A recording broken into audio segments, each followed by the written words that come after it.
Easter is a season, not just a day.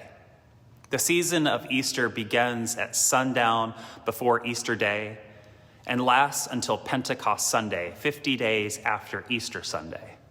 This means that Easter is a longer season than Advent, a longer season than Christmas, and a longer season than Lent. But those seasons tend to get a lot more emphasis than Easter. Lent, especially, is a season we emphasize with works of mercy, fasting, penance, giving, and introspection. It's a walk through the wilderness. The season of Easter, then, is a walk through the garden, a walk through resurrection, a walk of joy. But I think we in the church may at times be more comfortable with fasting and penance and wilderness than we are with joy and celebration and a walk in the garden with Jesus. What do you mean, we ask, that Easter is a season in which we're supposed to just rejoice, supposed to feast, supposed to be filled with hope, supposed to bask in the joy of resurrection? What do? We ask. Earlier this year, I asked the music directors of St. Anne's and St. Mary's to put together a service of lessons and carols for the season of Easter. And they've done a lovely job. Services of lessons and carols are much more common in Advent and Christmas than Easter. You will have heard of those.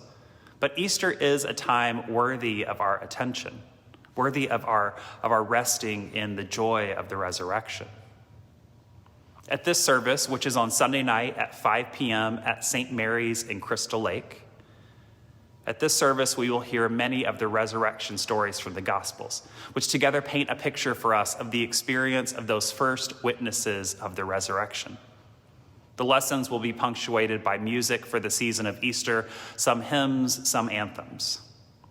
So I invite you to join us this Sunday at 5 p.m. at St. Mary's in Crystal Lake as we hear the stories of love's triumph over death. And more than invite you, I encourage you, I ask you to make time for this.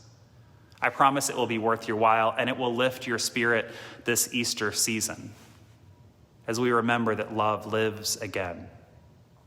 Also, stay tuned in the weeks to come for 2 other Easter season events in May. One, a feast of the Ascension, a celebration of the Feast of the Ascension. And the second, a service of Stations of the Resurrection, a spin on the traditional Stations of the Cross. And because I can't help myself, I'll close with a poem. This is Easter Dawn by the poet Malcolm Guite, a sonnet in which he focuses on the experience of Mary Magdalene in the garden as her sorrow is turned to joy. He blesses every love which weeps and grieves, and now he blesses hers who stood and wept and would not be consoled or leave her love's last touching place, but watched as low light crept up from the east. A sound behind her stirs, a scatter of bright birdsong through the air. She turns, but cannot focus through her tears or recognize the gardener standing there. She hardly hears his gentle question, "Why? Why are you weeping?" Or sees the play of light that brightens as she chokes out her reply, "They took my love away, my day is night." And then she hears her name. She hears love say the word that turns her night and hours to day. A blessed Easter to you, friends.